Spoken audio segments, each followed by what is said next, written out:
કવિ સંમેલનોમાં મંચ ગજાવતી એક યુપીની સુંદર કવિયત્રી, જેના શબ્દોની તાકાત પર લાખો દિલ હારી જતા, પરંતુ એક એવા પાવરફુલ પોલિટિશિયન પર દિલ હારી બેઠી કે તેને પોતાનો જીવ ગુમાવવો પડ્યો.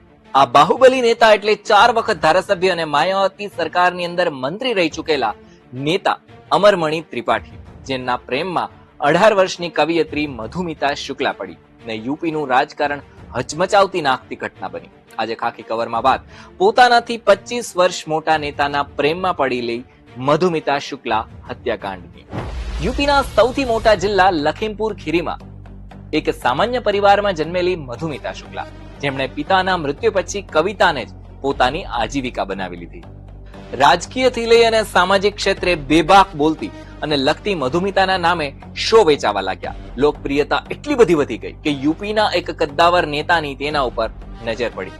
અમરમણિ ત્રિપાઠી, જે 43 વર્ષના પરણેલા નેતા હતા અને 18 વર્ષની કવિયત્રી સાથે પ્રેમ થયો ને ત્યારથી જ અસલી ખેલ શરૂ થયો.